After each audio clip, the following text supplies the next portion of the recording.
প্রিয় দর্শক, আশা করি আপনারা যে যেখানে আছেন ভালোই আছেন, সুস্থ আছেন, নিরাপদে আছেন।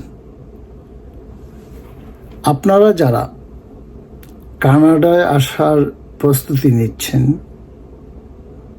আগ্রহী এবং ইতিমধ্যে যারা আবেদন করে ফেলেছেন বা করার প্রস্তুতি নিচ্ছেন, তাদের উদ্দেশ্যে আজকের আমার এই বক্তব্য। আপনারা হয়তো ইতিমধ্যে জেনেছেন যে কানাডা সরকার তাদের ইমিগ্রেশন প্রসেসে এক বড় ধরনের পরিবর্তন এনেছে।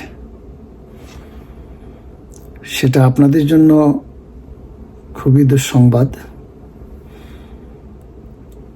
কানাডা তাদের ইমিগ্রেশন প্রসেস আগের তুলনায় অনেক কঠিন করে ফেলেছে। কাজেই আপনারা যারা বিভিন্ন মাধ্যমে আসার চেষ্টা করছেন, সে ব্যাপারে আপনাদেরকে একটু চিন্তা করতে হবে। কারণ স্বার্থান্বেষী মহল আপনাদেরকে অনেকভাবে বোঝাতে পারে। কাজে আপনারা টাকা পয়সা দেওয়ার ক্ষেত্রে খুব সাবধানতা অবলম্বন করবেন। কারণ এখন আবেদন করলে তা 95% না হওয়ার সম্ভাবনাই বেশি। আর এটা করা হয়েছে স্থানীয় জনগণের চাপেই। কারণ আমাদের বর্তমান যে প্রধানমন্ত্রী জাস্টিন ট্রুডো, তিনি তো অলরেডি পদত্যাগ করে ফেলেছেন, এবং এই ইস্যুর ভিত্তিতেই তার বিরুদ্ধে জনগণ, বিরোধী দল সবাই এক হয়ে গেছে। এবং ওনার অপরিকল্পিত ইমিগ্রেশন প্রসেসের কারণে উনি অনেক ভুল করেছেন তিনি। আর সে কারণেই কানাডা ভবিষ্যতে ইমিগ্রেশন একেবারে বন্ধ হয়তো করবে না, কিন্তু সংকুচিত করবে অনেকটাই। এবং আপনারা এও জানেন অথবা জেনে রাখুন, ইতিমধ্যে কানাডা ঘোষণা দিয়েছে তাদের ইমিগ্রেশন ডিপার্টমেন্টে 3000 কর্মচারী ছাঁটাই করবে আগামী 3 বছরের মধ্যে পর্যায়ক্রমে। তাদের বোঝা যাচ্ছে যে তাদের কাজের পরিমাণ কমিয়ে নিয়ে আসবে।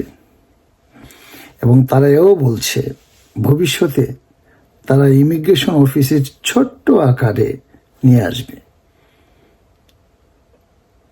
তার মানে হচ্ছে যে ভবিষ্যতে অন্যান্য দেশের মতোই কানাডা ইমিগ্রেশন চলবে। কানাডা যেমন বিশ্বের অন্যতম দেশ ছিল ইমিগ্রেশন প্রসেসে সহজ এবং খুবই দ্রুততম সময়ে এখানে ভিসা পাওয়া যেত, এটা আর হবে না। কাজে আপনারা এখানে আসার ব্যাপারে খুবই সতর্কতা অবলম্বন করবেন। কারণ আমি জানি অনেকেই আবেদনের সাথে সাথে অনেক টাকা খরচ করে ফেলেন, যারা বিভিন্ন সংস্থা বা ব্যক্তির মাধ্যমে করে থাকেন।